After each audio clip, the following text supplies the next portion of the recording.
ఇలాంటి ఒక రోజు వచ్చిద్దని నేను ఇంత బుద్ధిమంతురాల్లా మారిపోతానని ఎప్పుడూ అనుకోలే. ఎందుకు ఈ మాట చెప్తున్నాను అని అంటే, ఒకప్పుడు నేను అసలు పూజలే చేసేదాన్ని కాదు. ఇంకా గుళ్ళ సంగతి అంటారా, గుడికి వెళ్ళమన్నా అస్సలు వెళ్ళేదాన్ని కాదు. దేవుని మీద చాలా కోపం పెంచేసుకున్నాను నేను. చిన్నప్పుడే నాన్న తీసుకెళ్ళిపోయారు. ఇంకా అమ్మకి ఎమ్మటనే పెరాలసిస్ వచ్చేసింది. నన్ను చూడడానికి ఎవ్వరూ లేదు. నన్ను అనాథని చేసేసావని చెప్పి దేవుడి దగ్గరికే వెళ్ళేదాన్ని కాదు. నాన్న కానీ అమ్మ కానీ బాగా పూజలు చేసేవాళ్ళు. ఎంత పూజలు చేసినా ఏం ఫలితం, నాకు కావాల్సిన వాళ్ళందరినీ దూరం చేసేసామని దేవుడి మీద కోపం పెంచేసుకున్నాను బాగా. దాని తర్వాత నాకు నేనే రియలైజ్ అయ్యాను, దేవుడి మీద కోపటే అంతటి వాళ్ళం కాదు మనం. మనం ఇంకా ఉన్నామంటే ఇంకా ఏదో చేయడానికి, సాధించడానికి అయి ఉంటుంది.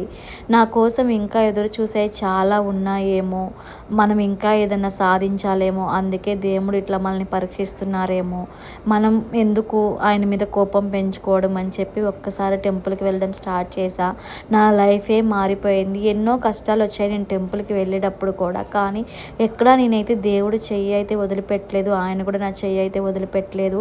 ఇప్పుడు ఒక్కదాన్ని ఉన్నాయి, నేను, నా కూతురు, నేను, మా హస్బెండ్, మా అత్తయ్య, మా మావయ్య, మా ఆడపడుచు, మా అక్క, మా బావగారు, వాళ్ళ పిల్లలు, నాకంటూ ఒక ఫ్యామిలీని ఏర్పాటు చేసి నాకంటూ ఒక జీవితాన్ని సమర్పించిన ఈయనకి నేను ఎన్ని పూజలు, ఎన్ని వ్రతాలు, ఎన్ని ఉపవాసాలు చేసినా తక్కువే అనిపించేలా చేసుకున్నారు ఈరోజు. ఏది చేసినా భగవత్ లీల అని ఊరికే అనరు. ఏది చేసినా ఆయన లీలే. ఆయన లేకుండా మనం లేము. ఈ మాటలు చెప్పేటప్పుడు కూడా నాకు కళ్ళల్లో నుంచి నీళ్ళు వచ్చాయి.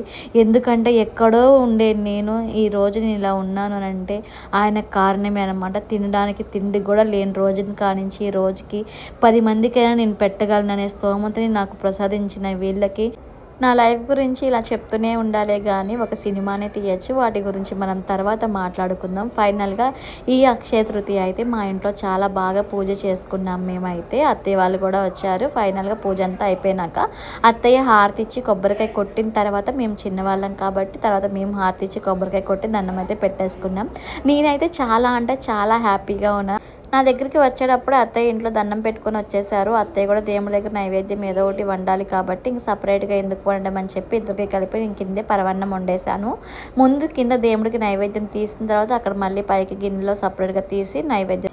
ఇంతకీ మీరు ఈ అక్షయ తృతీయకి ఏం కొన్నారు? నాకైతే మా ఆయన బ్యాంగిల్స్ కొన్నారు. మట్టి గాజులు, బంగారపు గాజులు కాదు. అవి నెక్స్ట్ వీడియోలో చూపిస్తాను.